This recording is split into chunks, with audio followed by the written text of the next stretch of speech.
ঈদ মানে হচ্ছে আনন্দ, খুশি, উৎসব সব কিছু। আবার আমার কাছে না কোরবানিটা অনেক অনেক কষ্টের মনে হয়। কেন জানেন? সারাদিন কাজ করতে হয়। আসসালামু আলাইকুম, সবাই কেমন আছেন? তো ঈদের দিন সকালবেলা আমি হচ্ছে সেমাই রান্না করছিলাম, সবাইকে সেমাই দিব এই জন্য।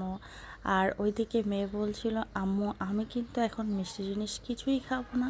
তাই ওকে জিজ্ঞাসা করে একটা ফরজন আইটেম ছিল, ওর জন্য নাগেট ছিল, আমি ওকে ভেজে দিচ্ছিলাম নাগেট, যেহেতু ও মিষ্টি জিনিস খাবে না বলছিল। তো আমি আমার মেয়েকে বললাম যে খুব আর্লিয়ার করে তুমি নাস্তাটা সেরে নাও, কারণ হচ্ছে তুমি এখনই নিচে যাবে তোমার বাবার সাথে গরু দেখার জন্য। তো যেহেতু কিছুক্ষণ পরে গরুটি কোরবানি হয়ে যাবে, আর এজন্য দুই মেয়েকে নিয়ে ওর বাবা হচ্ছে গরু দেখতে নিচে নেমে গেল।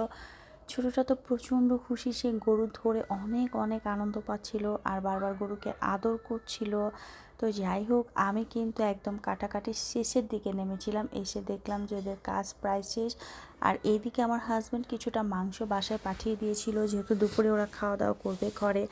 এজন্য আমি হচ্ছে মাংসটা রান্না করার জন্য রেডি করছিলাম। যেহেতু মাংসটা আমি হাতে মাখিয়ে রান্না করব, আর এজন্য সব কিছু আমি এক এক করে ময় মশলা দিয়ে হাতে মাখানোর জন্য সব কিছু রেডি করছি। এবং হাতে মাখানোর পরে হচ্ছে আমি মাংসটা চড়িয়ে দিব চুলায়।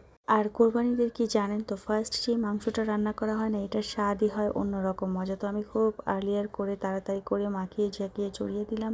এদিক দিয়ে ওর বাবা গরুর পায়াও পাঠিয়ে দিল, বলল যে গরুর পায়াটা রান্না করে ফেলো, আর এজন্যই রান্না করো কারণ এটা ফ্রিজে রাখলে আমার খেতে ভালো লাগবে না, আমি তাজা তাজা খেতে চাই। আর এই জন্য কিচ্ছু করা নেই, আমি খুব ঝটপট করে হচ্ছে নেহারি দিয়ে দিলাম আরেকটি চুলায় মাংস বসিয়ে দিলাম।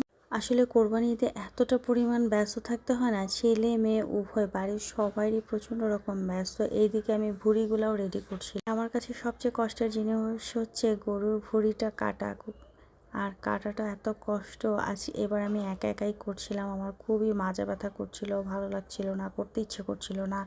আর এই জন্যই তো বললাম, কোরবানি ঈদ আসলে না আমার প্রচণ্ড রকম ভয় ভয় মনে হয়, কবে কোরবানি ঈদ আসবে, কোরবানি শেষ হবে, দেওয়া সারাদিনে ব্যস্ততা দিন শেষ হবে। আর যাই হোক, প্রায় শেষ ভুঁড়ি কাটাকাটি। আর ওইদিকে আমি মাংসটা দেখে আসলাম, মাংসতে কিছুটা আলুও দিয়ে দিয়েছিলাম।